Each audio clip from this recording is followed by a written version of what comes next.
Mag-ingat ka. Baka hindi na tao yung kinakausap mo. Story time. Gusto ko lang magbahagi ng karanasan ng manager namin sa mismong pinagtatrabahuan kong cafe around BGC or Bonifacio Global City. Pero itatago ko na lang ang pagkakakilanlan ko para hindi pagmulan ng takot ng iba kung saan ang cafe na to. Day off ko ng araw na to, kaya katrabaho ko na lang nagsabi sa akin tungkol sa mga nangyari. May nagtitraining sa amin na manager na ang pangalan ay Sir Ed. Mabait naman siya at sobrang approachable. Si Matthew ang ka-duty niya ng araw na to at si Matthew lang ang staff nito. Kaya kapag merong guest na dumating, siya lang yung mag-a-assist. Yung second floor ng cafe namin ay binubuksan around 10 AM or 11 AM. Pero depende pa rin kung may mga guest ang gusto nang umupo sa taas. Hanggang may dumating na guest na lalaki. Tapos dumiretso siya kaagad sa may second floor nang hindi man lang nagtatanong kung pwede na bang umakyat doon. Nakita to ng manager namin na si Sir Ed. Kaya nakisuyo siya kay Matthew na pakisundan yung guest sa taas para sabihan na rin na hindi pa available doon dahil masyado pang maaga. Si Matthew naman ang nakapwesto sa bar. Sabi niya wala naman daw siyang nakitang umakyat. Maliit lang kasi yung baba namin kaya kitang kita mo kaagad kung may papasok na guest o aakyat. Sabi ni Sir Ed, meron daw umakyat na lalaki. Pinipilit niyang umakyat si Matthew sa taas. Pero si Matthew, nagtataka saka natatawa kung seryoso ba talaga daw si Sir Ed sa nakita niya. Dahil wala daw talaga siyang nakitang umakyat.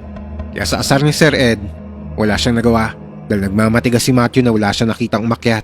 Kaya siya na lang ang gumawa nito. Nung nasa kanto daw ng hagdan si Sir Ed, kita pa sa baba yung paa niya.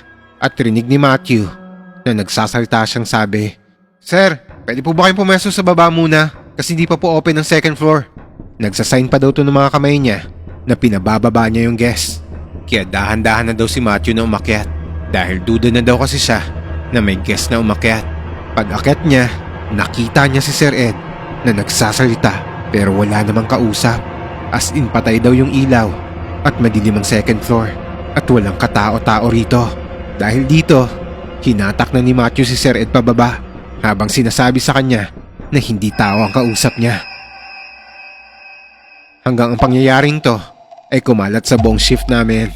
At para patunayan na wala ngang tao doon, chinek namin yung CCTV kung talagang may kausap pa si Sir Ed ng mga oras na yon. Nang silipin namin sa CCTV, kitang-kita namin kung paano siya nag-a-act na pababain yung guest.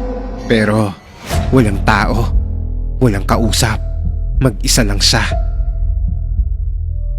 Kaya matapos ang pangyayaring to, lumipat na siya ng ibang branch.